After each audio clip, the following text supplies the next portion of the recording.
This is just a little extra money on the side. If you're not serious about this program, another student will gladly take your place. No, I am. It's just I've been dealing with some family stuff. Well, have you considered talking to somebody about it?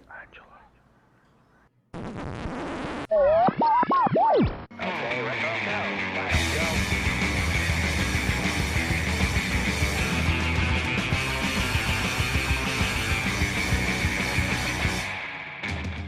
Hello and welcome. Welcome and hello. This is Wait, You Haven't Seen? It's a show where we talk about movies, and specifically, we talk about a movie at least one of us has never seen before. I'm your host, Travis, a.k.a. TV's Travis. This is episode number 340, and we are kicking off Spooktober and the GORE Podcast takeover for 2025. And joining me, as they do every single October, it's the Wicked Kitten always getting into trouble, Monica. Oh, hello, Travis. Thank you so much for having us here. It's also the endearing and the ethereal Fae.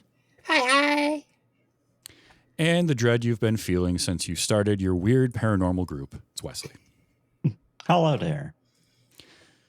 All right. So it's October. That means we're doing all gore podcast shows for the month. We're watching all horror movies because that's what the four of us do. And I wanted to start off with something. I had not heard of this movie before. And I thought that would be a fun one to begin with a movie from 2018 starring Florence Pugh called Malevolent. So, Monica, starting with you, did you know about this movie? Had you seen it or heard of it or anything?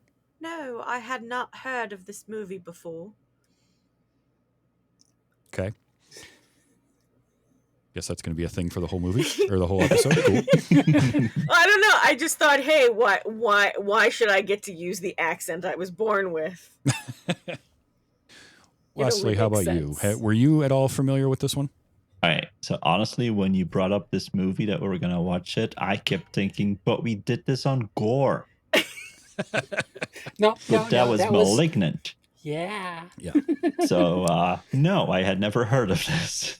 All right. Faye, how about you? I'd heard of it, but I forgot about it when it came out. Oh, I came up with a better joke. Wait, ask me again. No. Monica, had you heard of this movie? I can't even say this movie. I'm like Malevolent? Malevolent. Malevolent? So, I kept saying Malevolent. Malevolent. Well, the way the one poster does it, it looks like that because they make the V really big. It's weird. It's a weirdly stylized. Anyway, so I wasn't super familiar with this one. I think I'd maybe seen it when I was looking at Florence Pugh's IMDb page and just saw, Malevolent, and just glossed over it. So none of us had seen this movie before. Nope. And Dread, you didn't even realize that it wasn't Malignant. So that's pretty impressive. So 2018, Malevolent, directed by Olaf de Fleur Johansson. Written by Ben Katai and Ava Konstantinopoulos, and based on Ava's novel, Hush, which I will mention and I have some thoughts on later on for that. But starring Florence Pugh, we also had Ben Lloyd Hughes plays her brother in the movie, Jackson. Scott Chambers plays Elliot. Georgina Bevan plays Beth, Jackson's girlfriend. And then it's kind of it, except for a couple of smaller roles. The grandfather is played by James Cosmo. Love him. Have you been smoking grass? Kind of wish we had more of him in the movie. But I always like him. He's just a fun, old kind of character actor. And then Celia Imrie plays Mrs. Green. I knew her. I did too. The first thing I notice anytime I see her is striking eyes. She has very piercing eyes and a piercing glare. So I recognized her, and then obviously I recognized Florence Pugh. Nobody else in the movie. It's a very small cast, very low budget. But as a movie and a first-time watch, Faye, what did you think of the movie overall? Overall, it was fine. I mean, I don't remember if this was one of the first ones that did it or something, but the fake paranormal hunters run into something that's real. Yeah. And also, within 3 minutes of meeting her, I knew she was the one who actually did it and not the one that got pinned on it. Yeah. Well, we'll get to that and sort of the ending of this a little bit later. We're going to be spoiling the hell out of this movie. Warning on that. I feel like we might be doing you a favor there, but we'll get to my thoughts on it. Oh my. Monica, what did you think of the movie? I was not as excited about the movie as Faye was. Exciting. Were you Exactly. were you looking forward to it? Did you think, oh, this might be kind of fun, or were you sort of coming into it not really all that hyped up? Well, I didn't know. I thought, it could be good. It could have like some good stuff. Maybe it's like a little hidden gem or something. And I gave it a fair shot. It's not a bad movie. It's just, it's in the middle. Okay. But Wesley, how about you? She didn't want to say the word, but it's mid. There you go. I'll do it for you. No, I agree on that. Because it is a movie. It wasn't bad, but I'm not gonna rewatch it in the future at all. And it's probably a good thing that it's a Netflix movie. So if you already pay for Netflix, you can see this for free. Quotation mark. If you were to have to buy or rent this movie, no. So it was a straight to Netflix movie. The IMDb rating on it is a 4.9. So it's very much right there, dead middle. My note after finishing it was, my first thoughts were, it's roughly a half to maybe 2/3 of an interesting kind of idea, and then it just goes off the rails in the last half hour, and I don't know what the hell is going on. I'm kind of the same way. I didn't love it. I didn't hate the movie, but it was underwhelming by the end. I was like, what? No, that's how I didn't like that because it's a cool premise. I've seen other sort of, they're the charlatans, the fakers, and then, real shit actually starts happening. And that's always a fun trope to go through. But when it goes, it gets really, really weird and very confusing very quickly as to like, I did a lot of that while watching this. Yeah. Can I also complain about the if you have any kind of like misophonia, my goodness gracious, this movie will trigger all of that. Some of the noises in it are just like, stop. I can't take it anymore. Oh yeah, they like to do their little noises in the background. Yeah. Yeah. I will say that was, so the things I liked about this movie watching it were, I thought that the look of it was pretty good. I thought it was shot well. I thought that the makeup effects looked good. It was very atmospheric, and that house was creepy, and the atmosphere was good. I did like the sound work. Personally, that didn't bother me. I can see what you're saying, and it absolutely is there, that high pitched squeal. But it was a great way to denote when something was happening to her. Yeah, for those that don't have tinnitus, you can learn what it sounds like. True. It was basically the sound of tinnitus. I thought you were going to say the sound is a good thing to let you know something's going on, so you can stop watching at your phone and start watching the movie again. I do love that everybody had like the same wrong. note. Everybody had the same note, which was like, "Oh, she's like 11 from Stranger Things." So the audio for me, I liked using little triggers like that. To let things know what's going on in the movie overall, but I can understand where it would be difficult. I do dread your comment about like, it's the way to know to look away from your phone and actually watch the movie again. I read a few different comments like that online, that people were bored by it, or they'd all of a sudden 10 minutes would go by and they wouldn't realize it. There's a point in the third act, I timed it. The movie is 1 hour and 28 minutes long. In the final, I think, 15 minutes, there is a minute and 50 seconds of just Florence Pugh walking away from the camera. Yep. With nothing else happening and just the camera following her. Because the first time it happened, I'm like, this shot's still going. We're just following her. Nothing's happening. And then they did it again. And that was, to me, a choice that I probably wouldn't make. Felt like they were trying to go for something artsy, and it just didn't land for me. I don't know if it did for any of you, but I was like, all right, okay, we get it. She's walking. I mean, I'm all for recording Florence Pugh walking away, Well, sure, I'm not You get what I'm complaining about saying. that, but It's all. but But no, still. no. It felt like it was dragging it out too. Like, was it trying to make it longer, or like? Yeah, Make that was time? like, we got to stretch. We're not quite to an hour and a half. We got to get that couple more minutes there.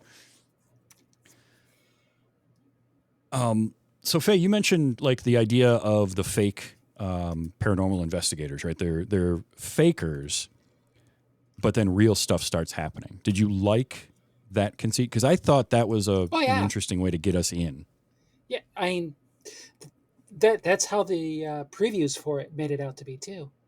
If I remember correctly, when they first doing the previews for it, and it's how I remembered. Oh yeah, I wanted to see that. So, and then of course things got was lost. there any particular reason you didn't? You just kind of you passed it by and just never thought of it again? 2018 was a interesting year for me. Okay, that And seems fair. Life happened, so and then things got in the way, and I forgot all about it. There's also the This seems Netflix like- thing where when Yeah. something's on Netflix, it'll be there, so you'll always have it to come back to. Yeah, that definitely has happened to me before with movies where it's like, no, it's a Netflix movie. I'll get to it, and then you forget about it, and then you see it somewhere like, oh yeah, I should watch that. Well, I'll get to it, and then kick the can down the road. I love the idea of the charlatans and then real stuff happens. I think my only problem with it was I wanted that to be more of a focal point, and they sort of used it and then gave up on it in a way. I found it I very didn't love that. confusing. So, why were they recording it if they were scamming people? Well, they were using the recording or they were using the camera feeds to scam the people. I guess that's true. And that's yeah. and I do like the opening, the first investigation that they do, because it gives us all of the ways, it's setting us up for how they're going to do this later on, and all of the sort of Chekhov's whatevers that are going to come back later, whether it be a camera feed or weird sounds. The problem was, like, once they got to the house, none of that, like, Mrs. Green just calls them out on it right away, and then it's a non-issue anymore, and we just go straight into the paranormal stuff. And I kind of wish that would have been drug out a little bit more and played a little bit more for some character growth, because Florence Pugh is great in this. I'm going to say that. For one of her first films, I thought her performance was really good. I don't know if any of you have any strong feelings on her performance, but I just thought she really gave a lot to this character, of sort of the idea that she knows they're taking money from people, and she kind of doesn't like it, but she sort of, all she's got left is her brother, and she doesn't want to necessarily upset him, but Jackson is a dick. Yes. He even admits to it. I don't know what's the worst word I can use to describe him on this show, but Oh yeah, no. he is a butthole. It's a C word. Yeah, he's a C Which word. is fitting because it's in England. Yeah, because he's terrible right from the beginning. I've got sound clips of him that I'm going to play a little bit later, because he was terrible. And by the way, he's also Ben Lloyd Hughes is also English, so he did a pretty good American accent. Yeah. Both of them did. They both did, didn't they? Which is such I an thought so. interesting choice, especially because their origins are over there. So Well, Okay, so this is based on the novel, and I'm quite certain that is part of the novel, is because the story is that their mom left Scotland and went to the U.S. and then they were born there, and now they've come back. We don't do a lot of diving into their backstory, and I feel like the novel might spend more time with that and give us more of a backstory, because the synopsis I read of the novel talks about how Angela is already dealing with, is this real? Is it not? We get one kind of glimpse when she's looking over stuff at the beginning on her bed, and she pulls that note out and she kind of unfolds the piece of paper, and it says something about, daughter discharged from hospital. And the synopsis I read about the novel had to do with Angela had been in an institution and then let out, and she was dealing with the fact that she was having these visions and hearing these things and wasn't sure if it was real or not, but also doing the fake investigations, and there was kind of layers to that. And I feel like they glossed over that whole side of it that to me would have been a lot more interesting, and like that their mom dealt with it too. And again, they sort of talk about it, but like it's really used more as a way for Jackson to kind of browbeat her into continuing to do it by talking about how their mom was, not this victim. And it was just, I just feel like there was a lot of backstory missing. Yeah, I guess I had to shorten it up from the book. It's just skimmed over. Come on, flesh this out more. Give us more. Give us more meat instead of this trickery. Yeah, which makes me think a little bit of The Haunting in a way, right? Because there's the old movie of The Haunting and the book of The Haunting at Hill House, about how there's this questioning of, is there really a haunting going on, or is it mental problems with our main character? And instead, we just sort of forget about that. And no, Angela is actually seeing these things. And they are really happening. Okay, I'm fine with that, but I wanted more of the kind of character struggle there to make her more compelling and more interesting, instead of, oh yeah, and by the way, this old lady's crazy and killing people, which is sort of where it devolved into. Yeah, like hardcore. Yeah, in that last act. I was expecting it. You were expecting that? Yeah. Yeah, I had a note that Mrs. Green is behind it. Yeah, it's because there was flashes of the girls with the lips all stitched up before they do the full investigation. I don't. And I'm like, I don't no. mind. And then them telling the story of what happened to the girls, and it's like, oh.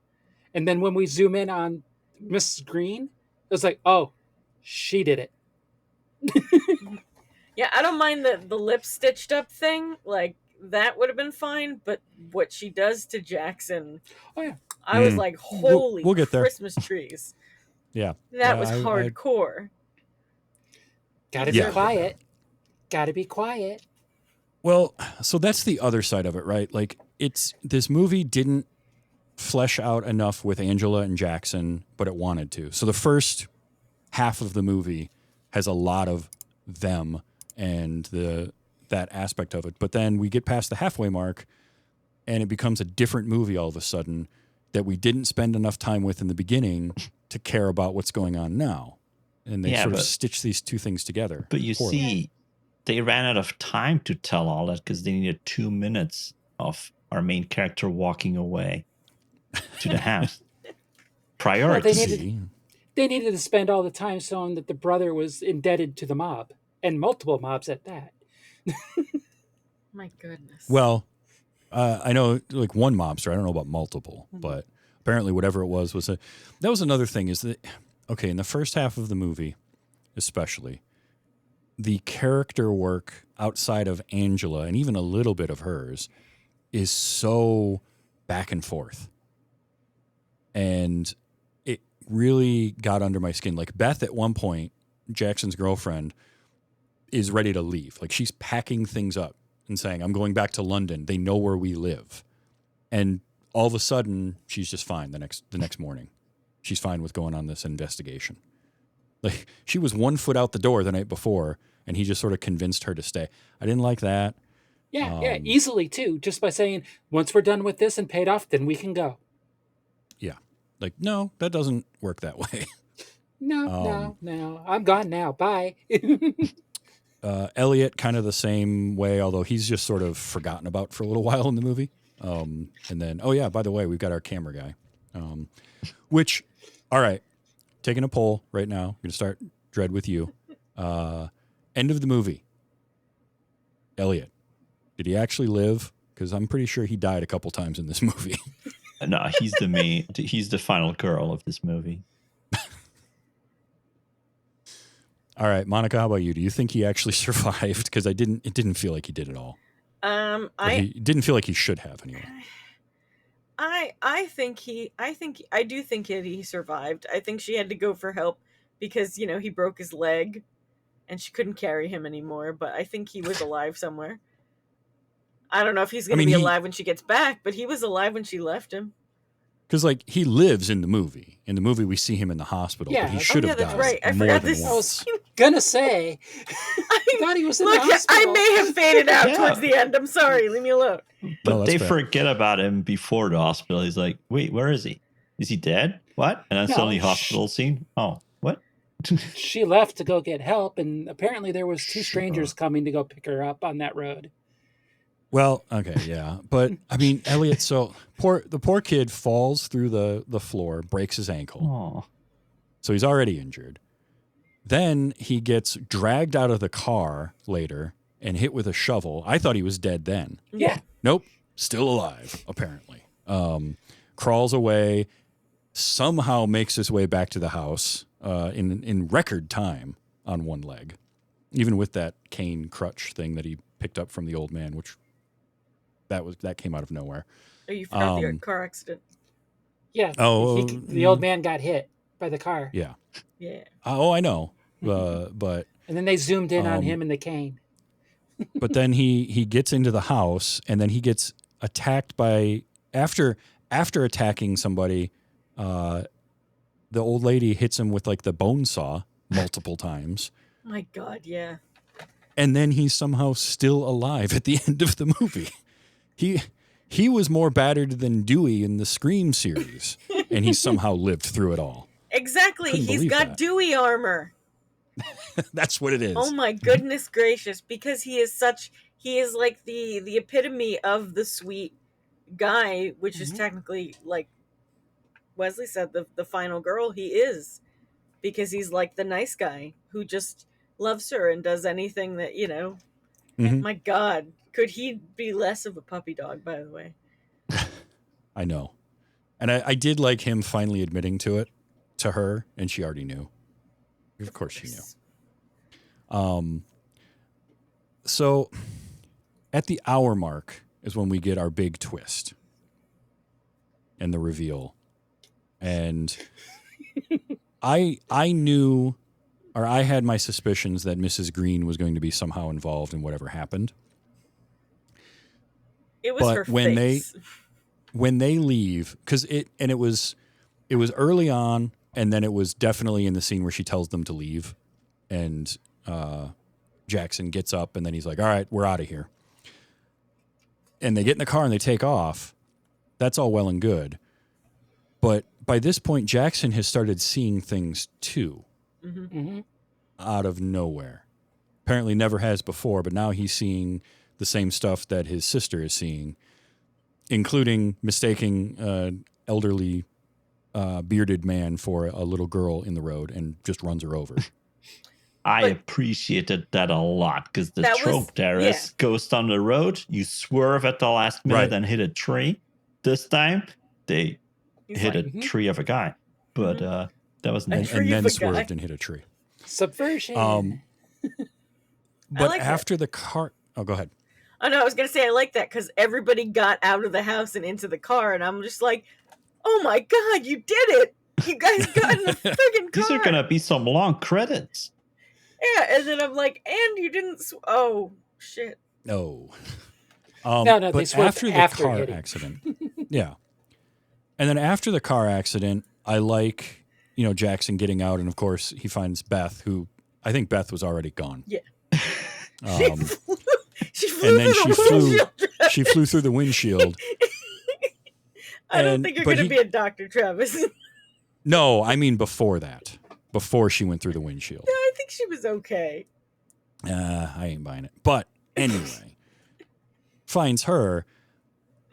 But then the son, what was his name? Herman. Herman. Herman appears out of nowhere.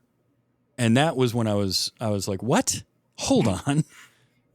Because there was no indication that Herman was around at all for the entire first hour of the movie. And then he just sort of shows up. I did not like that. I'm not a fan of that kind of a twisty reveal. Because I just think that's lazy. Like, it'd be one thing if they'd given us hints that maybe Herman was around or one of the ghosts or some, but there's nothing. Nothing at all gave away that Herman would be a part of this, and now he is. Yeah. If anything, I thought it would have been the old man. Exactly. The gardener would have turned out to be actually her son or something, although he was too old for that, but you get my point. Uh-huh. Like, they could have switched the character, the characters. Yeah, that to me felt a bit lazy, so I didn't love that. The reveal of Mrs. Green as the kind of killer mastermind behind it all, I sort of saw that coming, but I didn't see just how sadistic she was going to be. Because holy crap. I just need them to be quiet. They should just be quiet. Her saying that over and over again before the reveal is what gave it away for me. I mean, she only said it, I think, twice, but it was enough to get it for me. It was just then what she did to Jackson. Yeah. Because she cuts his tongue out first, which is never good. Don't ever like that in a movie. But then breaks his jaw. Yeah. And then sews his mouth shut. Ugh. I was what the fuck? I mean, don't get me wrong. Jackson was terrible. And he deserved probably to get killed. Like, as the movie was going on, this is always a fun thing in a horror movie, right? I was like, oh, Beth is not making it through this movie. I figured Beth and Elliot were goners for sure. And Beth, I tagged as wasn't going to make it through the movie when Mrs. Green looks at her and says, you look very pretty. As soon as she says, you look very pretty, I was like, nope, Beth's done. She's not going to make it.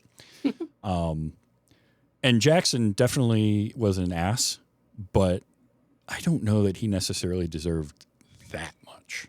He wasn't just an ass, though. He was like a narcissist. Oh yeah. He was feeding off of his sister and like her ability and stuff. I'm not saying he deserved it, but he was also very bad at his job. Because oh, hello, nice to meet you. Hey, sign this contract now, please. Money, thank you, money. Hold on. Yeah. He didn't know how to handle people. And also, he's always like, she's a gift. She's a gift. She has a gift.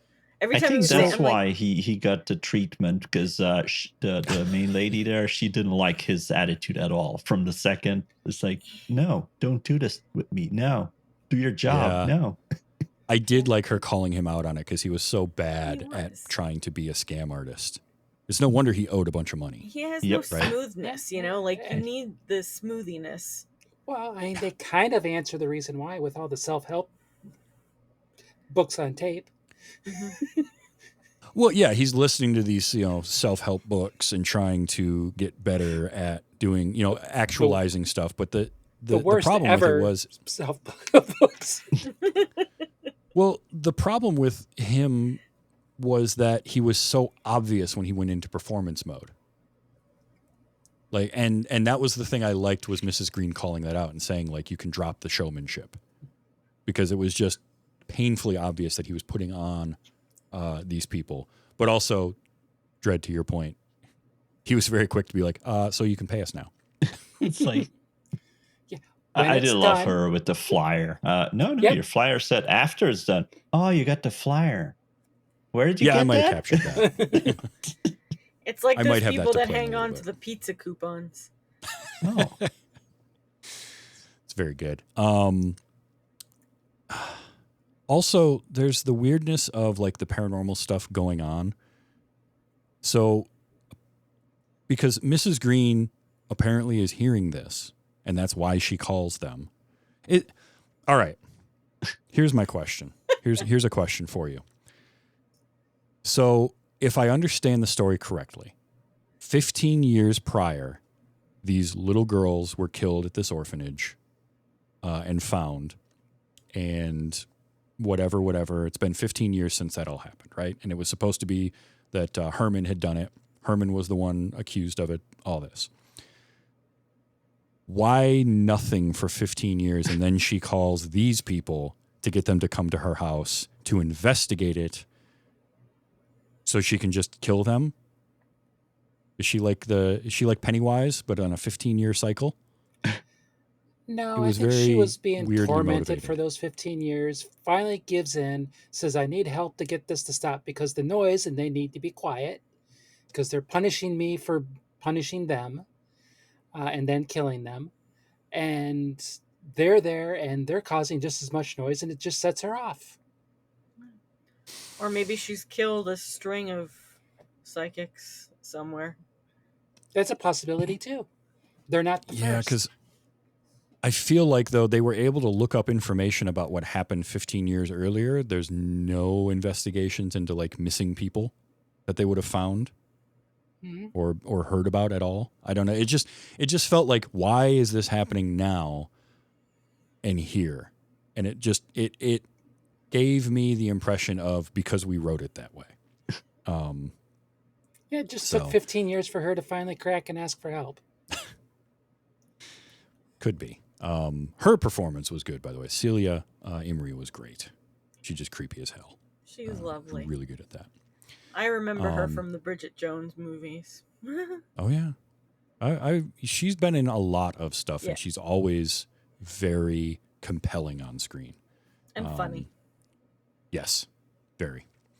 But yeah, it's just that first hour is interesting and atmospheric and very. I love the ghost story aspect of it. I like the ideas behind it, but then it just goes off the rails and it becomes. I don't know what was happening in the last half hour, and it just was not great. Yeah. Kind of feels like two and- different movies put together. Yeah, and it hurts it because I do think atmosphere-wise, look, there's some good scares. All right, so I noted 1, 2, 3, 4 good jump scares, and every one of my notes on them was, that got Monica. That one still got Monica. I have written down the biggest one, so let's see. So the one that I think got you the most is the very first one with the mannequin in the house. Shut up! Title card! Because it got me too, and I knew what was coming. Like, I'm like, oh, we're gonna have here comes our moment, and then it was really well done. Can I complain? I'm gonna give him credit for that.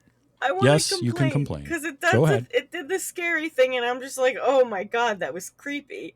And then it did the double down on that. So not only did that get me really bad, but the rest of the movie, I was waiting for the second half again. And it didn't do that, and I hated the whole movie. See, but that's kind of what I'm talking about with why sort of it's disappointing as a movie is that opening is really well put together and very well executed, and it just diminishing returns after that. Yeah, that first half is good. I think the first half of the movie is, well, better than the whole. Oh, for sure. Could probably have been done better as a short movie instead of a normal theatrical release. Yep. That's what I just, said. It would have been a great 1 hour episode or something. If they could just replant it into a different pot, if you get what I'm saying, Mhm. it would be cool. But it's too late, I guess.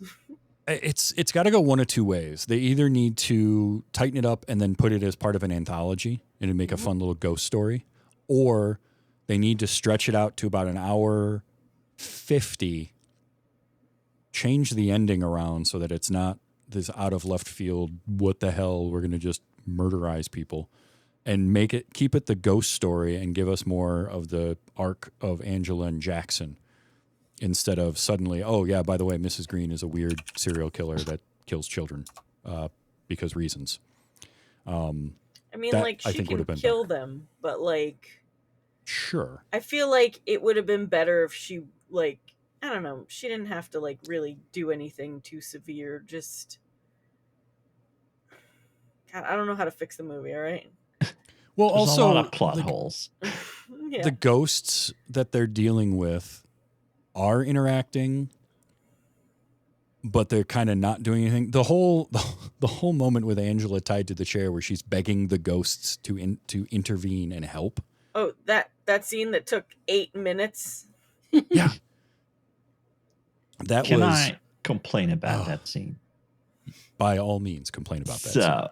First the brother gets his tongue cut out, as you said, his jaw broken, and then his lips sewn together so he can't speak at all. Good plan. And then she gets to the main girl, and what does she do? Tongue? No, leave it in. Break jaw? Nah, not needed. Let's start by sewing very slowly so she can still yell and speak afterwards. I'm like, come on now. She only sewed the other chick's lips closed also. She didn't break her jaw. Or anything. No, but I'm pretty sure she cut her tongue out. Did she? Because she was bleeding pretty profusely from her mouth and couldn't really talk even with her lips sewn shut. Maybe.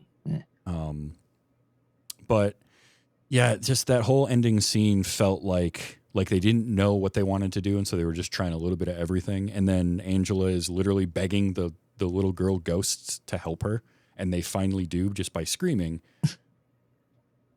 Which, okay, I get what you're going for. It felt it was sloppy and messy. Mm-hmm. I'm just like, really? Like, you're gonna ask the little orphan girls who already had a crap life, who came to live at this house and had their mouths sewn shut and they were murdered. You're asking them for help? Right. Well, it worked. I mean, it did. Did it? And then, they go for something touching at the end because they drag Jackson out. It's a Herman, take him to the shed, dispose of him, basically. It's like, oh, Jackson's dead. Well, it's even worse because she says, take him to the shed and bring me the other guy. And then they cut to the next scene and he's just standing there with her. And I'm like, where's the other guy? What Herman? Come on now. Herman didn't read a script, okay? Apparently. By the way, okay, one of my notes. I want to get your thoughts on this. If this movie were made 10 to 20 years earlier, okay, Crispin Glover plays Herman. Oh yeah. Right? Come on, tell me. Sure. Okay. Then yes, I'm with it. I think he would have been perfect as Herman. There's also haunted house movies always have the problem of being consistent with their rules. I know a lot of people that complain about that. But this one did it where the first time they're investigating in the house and she's walking around, she starts hearing the music, that song, and Angela's the only one that hears it, right? Because Elliot's standing right next to her and he doesn't hear it. The camera's not picking it up. Nobody hears it but her. But then later on, we just see it's a record playing in the house. The same exact song. So why did no one else hear it? Maybe it wasn't playing. Maybe it was playing from the ghost realm. But why? Because I don't get it. Maybe it was just a song they heard. I don't know, man. It's just one of those things. It's like inconsistency. I want consistency and internal logic in my stories. Well, you want logic in horror movies? You can get it. As long as it's internally consistent. Look, I'm fine. I don't know how to explain this in a better way, but it's like this movie is curly hair. I know you want to straighten it, but you're only using a brush, and there's nothing else we can do. It's just not. That's all that's gonna happen. No, I know. It's just trying to talk it out and figure out what my problems were with it, and that was the biggest one, the third act, and then just the internal inconsistencies. I don't mind if a movie has leaps in logic as long as those leaps in logic stay consistent throughout. Yeah. And they didn't do that here. And it's like even more so, like, so beyond that, because like, you know, we all said it's probably a well-made movie and stuff, but there's a lot of holes. The other part of it that was more of the problem is that it just wasn't like it wasn't bad enough to be good, right? So it wasn't that, and it wasn't like good enough to be, I don't know. I guess I just didn't really enjoy the movie. You know what I mean? Like it just wasn't Right, because it's not as good as something like, just to throw out one, The Conjuring, right? Which is a very good horror movie, and we like that. It definitely wasn't The Conjuring. But it's also not so bad that it becomes this wonderful, hey, hang out with your friends and watch this terrible movie type of bad. Like there's nothing campy about it or silly. There's nothing like there's just nothing like special about it. Like it's worth a watch. And then I'm sure there are plenty of people, you know, I'm sure there's people who will watch it and be like, "Oh, I really like this movie." And that's fine too. Okay, maybe not plenty of people. There's a person. I would say 50%. if you are a completionist of I want to watch everything Florence Pugh has starred in, she is very good in it, given what the script had for her. And I think that the other actors do fine with what they're given, but there's just this weirdness to like the consistency of their actions, and also some of the editing was really weird. In particular, there's a scene where Angela is upset and she's sitting on the stairs, and Jackson tells her, like, you think mom was this victim, but you know she left us, and she kind of gets up and tells him off, and then all of a sudden he goes from being on the stairs right in front of her to next to it, telling her, "I need your help." Yep. I'm like, wait, there's like 45 seconds between those two shots that we just sort of skipped. And it was odd. Like I when I was watching it, I actually stopped, rewound. Like, did I look away for a minute and miss something? But no, that was just how it played out. And it was just oddly edited. So I've completely forgotten to read any of my notes while I'm sitting here. And I just looked while you were talking, and I just look, and one of my notes is Crispin Glover looking mother scratcher. And I'm like, oh yeah, I thought the same thing, I guess. And Perfect. I forgot. But also the last scene, another stupid thing that we decided is that the screams of the little girls loosen the ropes for her. Like all of a sudden it was like, I can get out of these now. I'll buy that. I like sure. it. Those are powerful screams. In the category of people doing stupid shit, when Elliot comes into the room at the end and he breaks. I thought you were going to stop there when Elliot walks into the room. Yes, but he breaks the cane and slashes Herman in the throat, I think. Stabs it right Takes through. him out. Yep. Yeah. And then doesn't do anything to Mrs. Green whatsoever. Just ignores her and goes and doesn't. He fiddles with the ropes on Angela's hands for a second and then just keeps telling her, "I'm not going to leave you. Everything will be okay." Basically, just waiting for Mrs. Green to come and attack him. Yeah, I was just yelling at him the whole time. Yeah, so was I. And usually I usually I will say like, "Oh, shock," and people will react really strange. No, this was one of those like, no. You take them both out first, then like you help your friend. But he's doing that, like, even if he had just like, been getting her ropes off or getting her unsewn or whatever, like that would have been something. But he did friggin' nothing. He did none of that. He did none of it. No, he was bad. Sorry, Faye, you were going to say something. I was just thinking, well, he didn't think the old lady was an issue. Well, unfortunately. Also, he did, in his defense, he did get hit in the head with a shovel. So he might have had a concussion. He killed Herman with no problem. True. Well, Herman was right up in his face. Yeah. Mm-hmm. Yeah, I just, oh boy. Now, I did capture some audio, and I want to play some of these because starting with Jackson, as I was watching this, I kept thinking Monica's going to hate this guy. Monica would just Yeah, hate I this character so Friggin' much despise him. because he's terrible. He is Worst. just straight awful throughout the whole movie. And she loves him. She loves him despite it all. And that really made me so angry. He's all she That has is- left, other than Grandpa. That is a She it is a deserves trope better than in that. movies. Oh, Oh, for I'm sure. not saying that. Yeah. Definitely. I mean, it's a thing in movies and it's a thing in life. Family is always complicated, but there is a line where you just got to be like, I don't care if you're family, you're terrible. And Jackson was well over that line to her. Oh, yeah.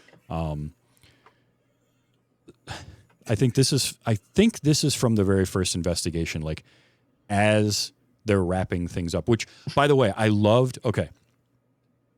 One of the things, again, that this movie did well, when they first show up at that house in the beginning of the movie and the two of them walk in, I loved how that whole sequence was shot from the daughter's perspective down low. I thought that was really cool. Like that whole opening sequence was shot like it was all from her point of view. And I thought that was neat. But then, you know, they never did anything like that again. But they go through this whole rigmarole. They do their fake investigation. They've got like the sound clips on the tape recorder that they play to make it sound like they're hearing stuff in there.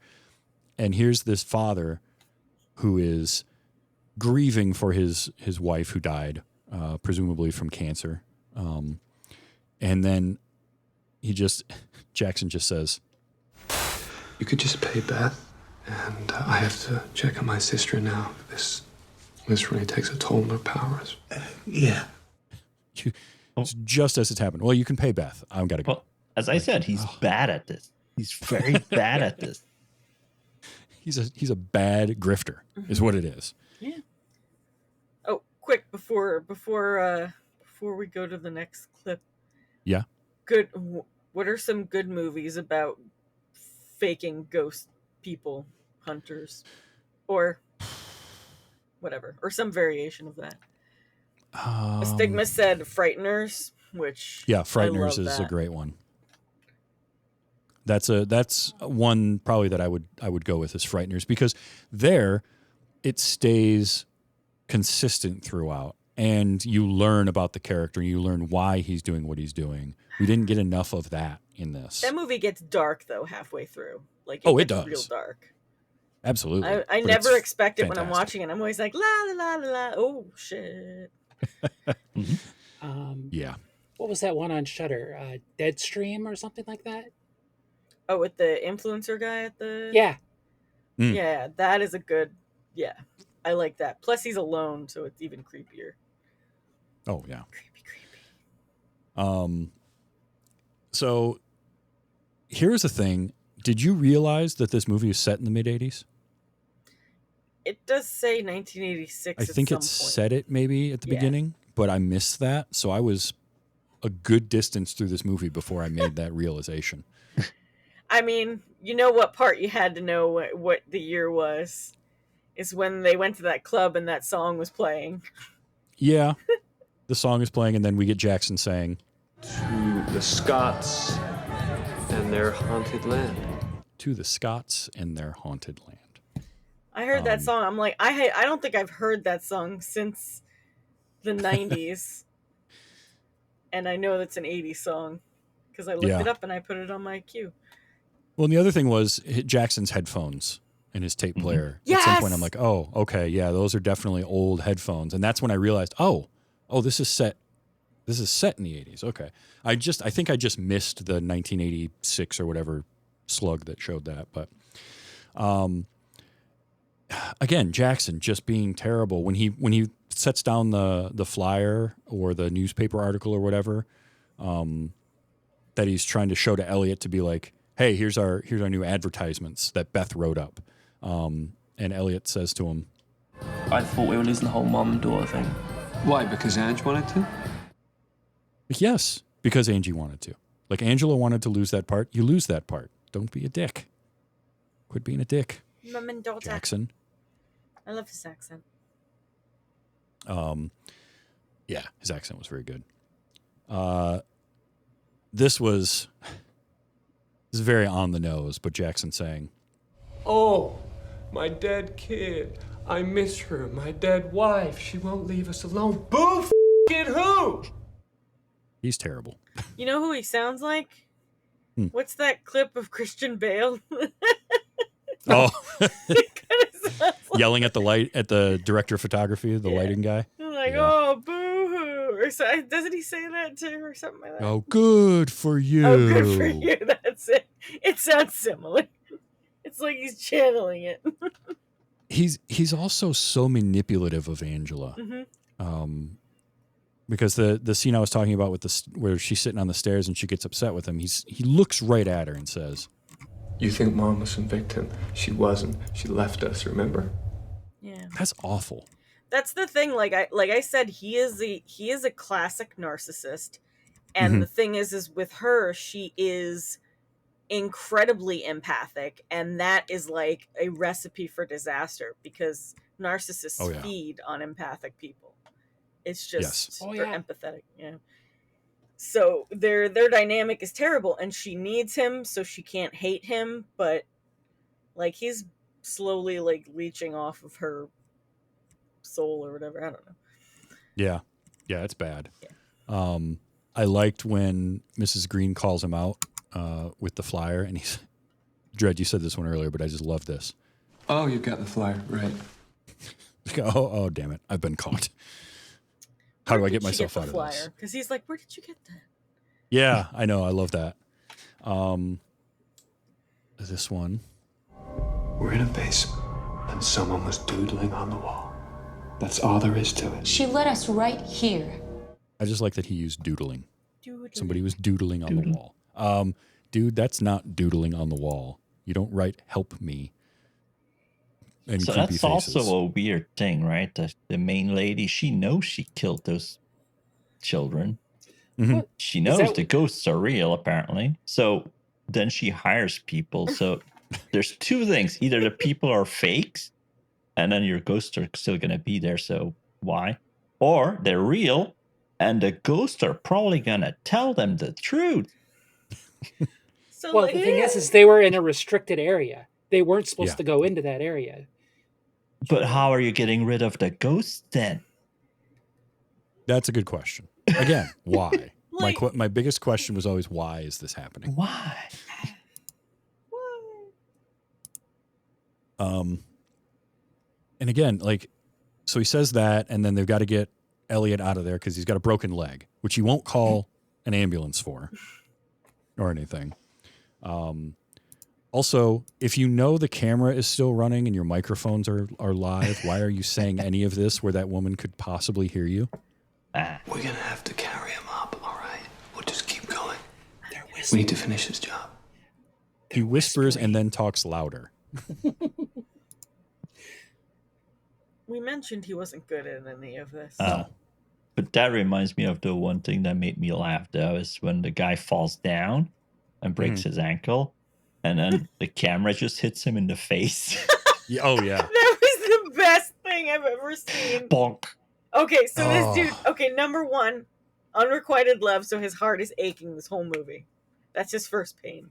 Second, he falls, breaks his ankle real bad. Then he tries to get up, he gets smashed in the face with his own camera. Then he gets dragged around the house on the broken ankle, taken into the car, gets in a car accident, gets dragged out of the thing, hit with a shovel. He gets up, has to kill somebody, and then is attacked with the saw. Oh my gosh! And he lives! And that was a 1980s video camera, so that battery weighed about 85 pounds when it smacked him in the face. Yeah, he's actually dead. Yeah. Like, his ghost was just following her. Unfortunately, it wasn't a good-looking ghost like the brother later on. Yeah. Here again is him manipulating her. And the scamming shit. I'm done. You've got a serious attitude problem. There again is what you're talking about, the narcissism and feeding on her empathy. Darvo. And turning it around on her, right? Yeah. You've got an attitude problem. Ugh. He does that the whole time. It's all like this guilt, and then this like bringing up the mom to make sure she's feeling that pain and the loneliness and the blame that she probably feels. Mm-hmm. I'm not saying he deserved to have his tongue cut out and his jaw broken and his mouth sewn shut and then whatever the hell else happened to him. But what I'm saying is he deserved to get hit in the face a lot. I think he deserved it. Yep. Pure case of Darvo. Ah. Deny, attack, reverse victim, and offender. Yeah. When Elliot falls, the reaction of him on the couch. Elliot? We should go help them. No. Bad. Jack, can you... I'll go check. No, we won't get help. I'll go check. Like, come on, dude. Really? Mm-hmm. And by All this point, to Mrs. Green. Keep control. Yeah. Oh, yeah. By this point, Mrs. Green already knows that he's a complete charlatan, which is why I love when he and again, he's a terrible person, but the character is written well and I think acted well, because there's all those moments where whenever he goes to talk to somebody, if you notice, when he goes into his performative mode, he always sits down or crouches down, right? Suddenly he gets below their eye level so that they're looking down on him.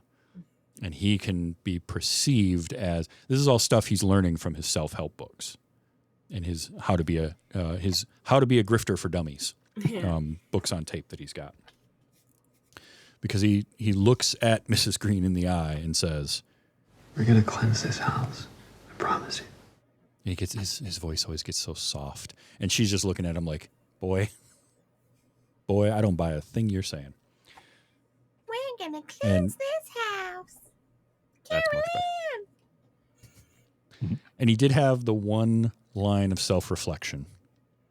I know I can be a dick, but I know I can be a dick. Yeah, you can. You can, Jackson. No, it's not. I know I want to. It's the but at the end. Yeah. I know. But exactly. That like people like that, they say that so you think that they're like, I have flaws, but they're not actually saying that. Mm-hmm. They're not. Yeah. Oh. And, credit to Ben Lloyd Hughes for performing the role really, really well. Because you just want to hit him with a brick the whole movie. A brick. Celia Imrie as Mrs. Green. I got a bunch of hers because I just love her so much. She's really creepy. After the job's done, correct? Yes, correct. After the job's done. I also liked. Can I ask how this is all going to work exactly? Yeah, sure. She's baiting him at that point. She already knows they're fakes. Oh, yeah. She knew, like, the moment she met him, she pegged him as a fake. And so she's baiting him at that moment. I'm almost positive. I do because like as soon as he's pegged and baited in the same sentence. Because as soon as he starts talking, she stops him. Is this your usual routine for all your clients? Like right away. And he doesn't really see it at first. He still thinks that he can get away with it. Again, to sort of keep echoing what Jackson is. He just thinks he's going to get away with it every time, no matter what. This one. I just want a quiet house. I just want a quiet house. Well, then why do you have an orphanage if you want a quiet house? It's not. Yeah, just also you can just move to another house that isn't haunted. Haunted? Haunted? She wanted the money from the orphanage that she gets paid, but she doesn't want the noise. She wants them quiet. And up until, so there was this line. I want you out of here immediately. And at that point, I was questioning myself on maybe she isn't behind it. She just knows more than what she's letting on when she said that to him to try and get them to leave. But then immediately follows it up talking about the little girls. The girls were to blame, not him. Those little monsters. And that was what sealed it.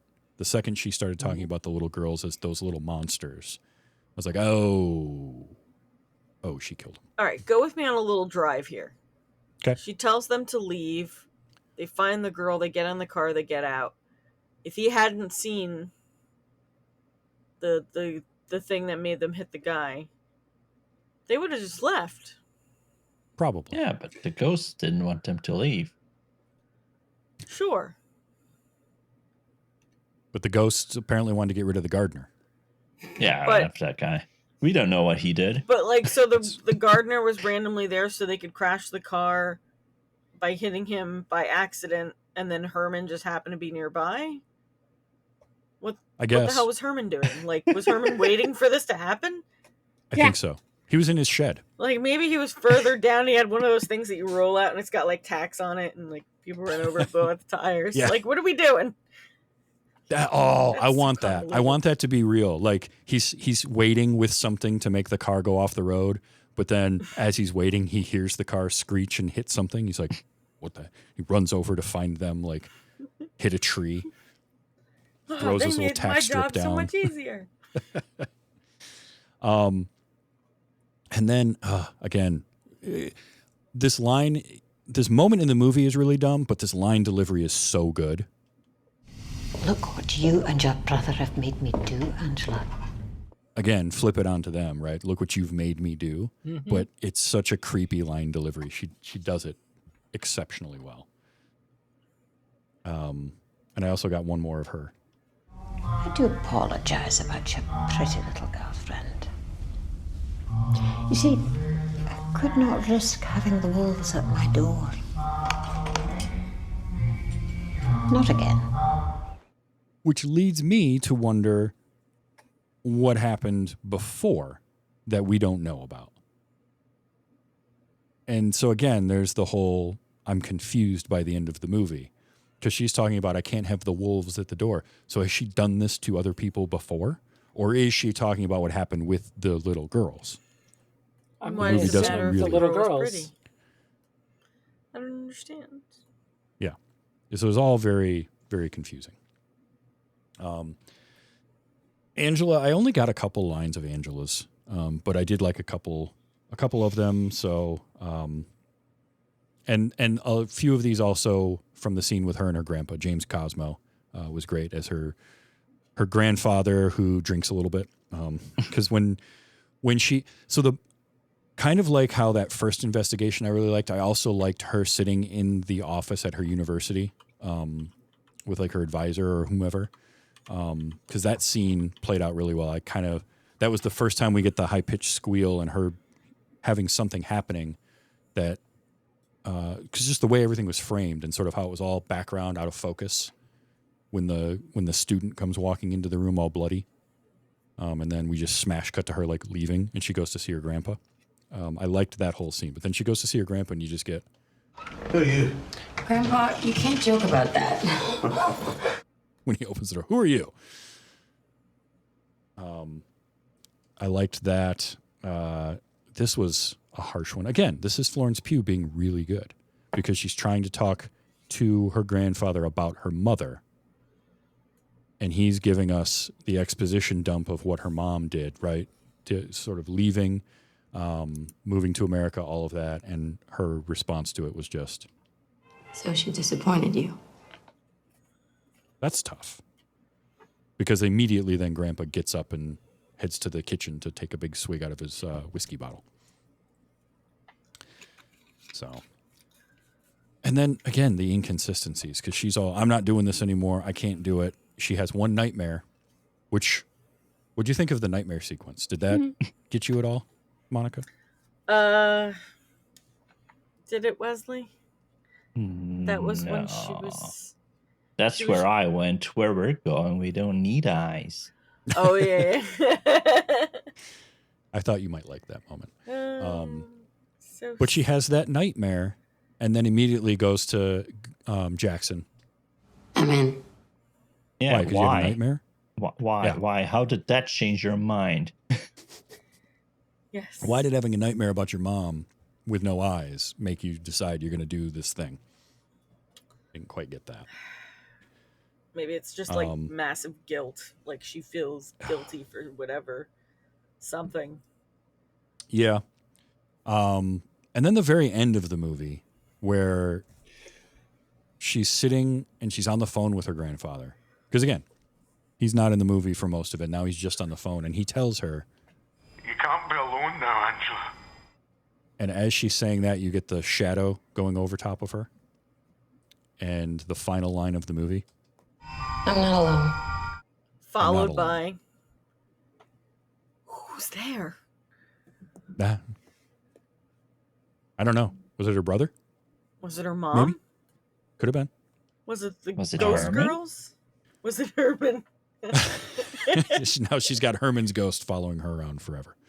Like, it was just like, because the look on her face is not like good, but it's also Right. not bad necessarily. Like, it's Yeah. not a face of expression at all. It's just like, I'm not alone. Mm-hmm. Yeah, it was an odd ending. I got two other of Elliot I want to play just because. One of them is right after the car accident when Angela gets out of the car and she goes over, she sees Beth. She doesn't know where Jackson is. She goes to look at Elliot, and at this point I'm thinking, okay, Elliot's dead too. Nope, turns out he's still alive. And she turns him over, and then he says to her, He took him. Who took him? and I'm like, who took him? Wait a minute, what? How would he know who took him? The dude grabbed him out of the car and smashed him with a shovel, and then went and took Jackson. I don't know how he would have known any of that. So I just liked her reaction to that was great. Who took him? What is going on? Because she was passed out in the car. And then the last one I got this is Elliot, and this was just a fun little like poem he recited to himself before they started investigating. I don't know if this is like his way to psych himself up. 3 little donkeys went up a tree, and none of them listened to me. I always like little rhymes like that characters will do for themselves. It's like in the movie Identity, there's a little poem that he says over and over of, when I was going up the stairs, I met a man who wasn't there. He wasn't that's what that there again reminded me today. I wish he'd go away. Yeah, I just watched that movie the other day, so. I watched the movie the other day. That rhymes.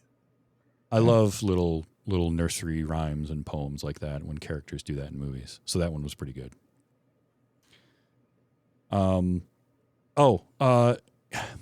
Okay. My one other thing I want to lodge a complaint about. Only one? So Angela has abilities. She can see and hear things. That's the whole conceit of this movie. But at the beginning of the movie, she's faking it for their investigations. And Jackson has it as a fake. They're using that their mother had these abilities. That's their story, right? Our mom was psychic or a medium, and so that passed down to Angela, and we can help the ghosts. Jackson doesn't believe any of it's real, right? Can we kind of agree on that he doesn't believe in any of it? Yeah. Not fully. Like, I don't think he believes Angela actually sees or hears anything. He's just using that idea to get, to get the scam across. Then it's revealed, oh no, she is starting to see things. She is starting to actually experience things. And the movie doesn't go down that path enough of like her wrestling with, is this actually real or not? And then he starts to experience them too, midway through the movie out of nowhere. That bugged me a lot because that felt unearned to me. So that was also this movie missing a couple of things, just a couple. Because she didn't see things except the mannequins started all of it apparently, and then he didn't except at the end. But I felt like he did before, and that's why he was taking all those pills. Because after he sees it after we see him see it for the first time, he takes one of those pills again. And I'm like, oh, that's why maybe he was taking those. And that's a but good they don't point. explain this at Yeah, all. This is they me don't. just Yeah, exactly. Like they Yeah. don't explain anything. But that's No, they just as don't, good as the and- rest of the movie that they don't explain anything. Yeah, it's just kind of, again, it's, Oh. the movie is disappointing, I think, more than anything.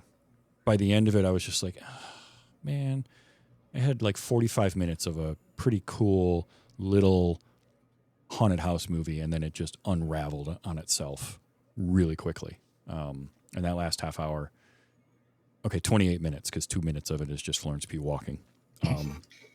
Yeah. That was tough. And it took the scary out of it for me. Because now It kinda it's did like, too. Like there's no more ghosts to be scared of, and like it turned into kind of like the, what do you call it? The extra. It's not gore, but it's like torture. Like she's Yeah. torturing him. That was like a lot. It's not that And- I mind that. I just like it just didn't feel like that's where this was going. No, it didn't. Like, the movie wasn't setting us up for what we got in the final act. And that, to me, is a little, unfortunate, because I think there's a really interesting concept here. I think there's some good character potential and a fun story to tell, like an interesting story to tell, that they just sort of gave up on.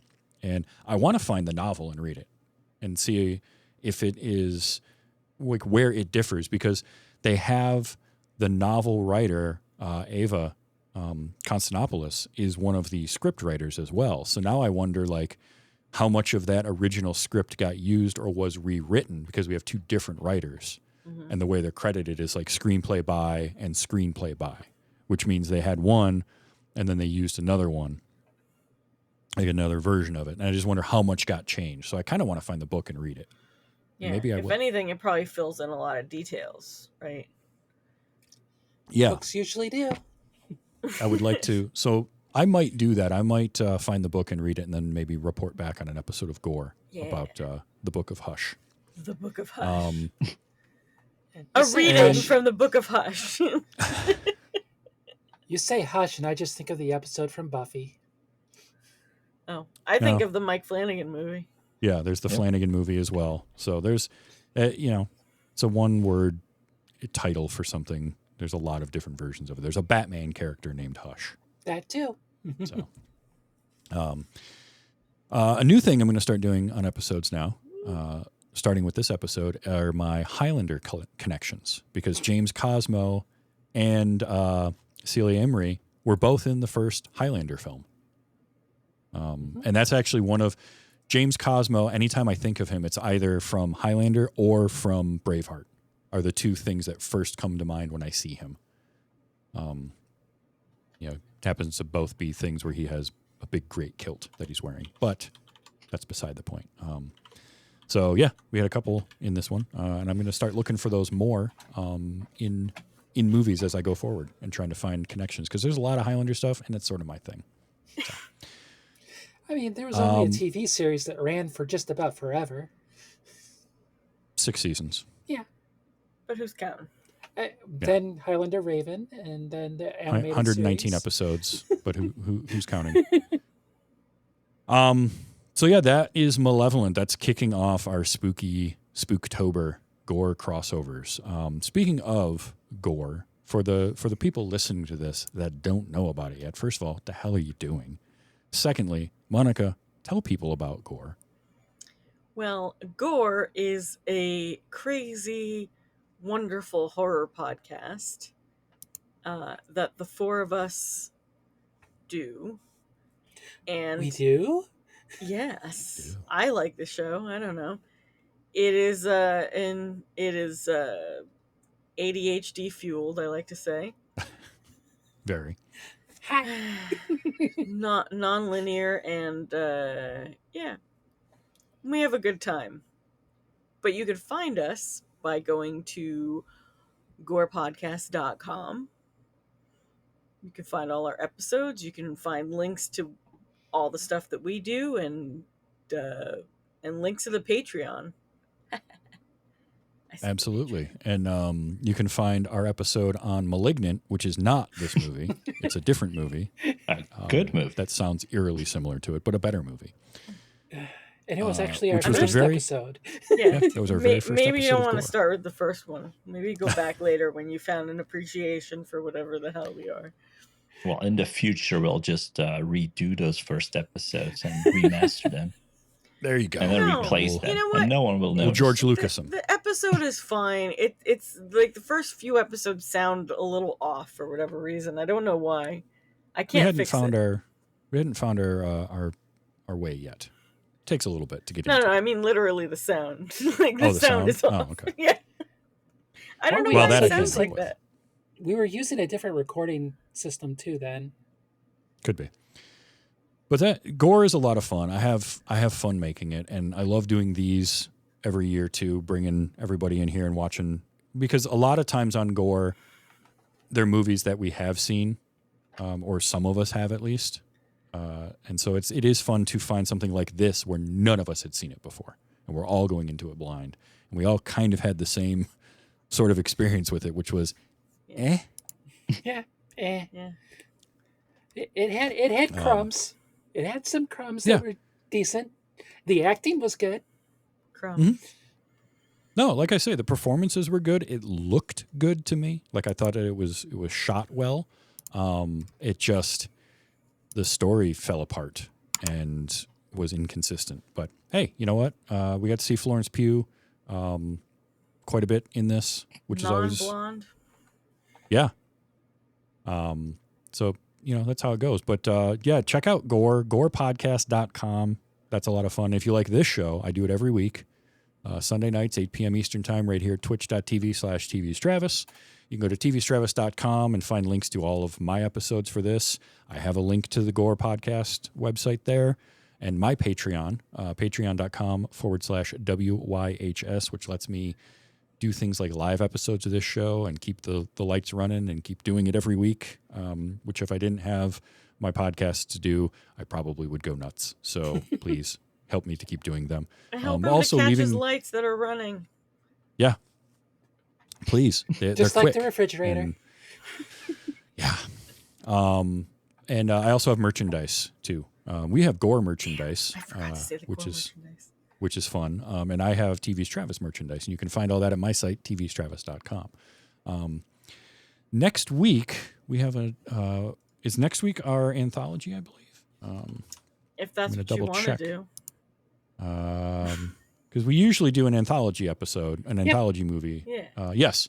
Next week is Anthology Horror Week. It's going to be Body Bags, Yay! which has segments directed by John Carpenter and Toby Hooper. It is available to watch on Shudder in the U.S. I don't know where it is in Canada. Sorry, a stigma, but I'm sure you'll find it. But that is Body Bags. That is what's next week as we continue on with Spooktober. Monica, Wesley, Fae, thank you so much for doing this with me every year. It's always fun. Uh-huh. I appreciate you guys. We always show up because of the curse. Oh, that was the other thing. This movie tried to make it like a family curse at the end, too. Come on. Jackson So anyway- was a family curse, by the way. Yes, he was. Absolutely. So, yeah, next week, Body Bags. I can't wait as Spooktober rolls on. But until then, for Monica, for Wesley, for Faye, thanks for being here. Enjoy your movies. And, hey, be excellent to each other.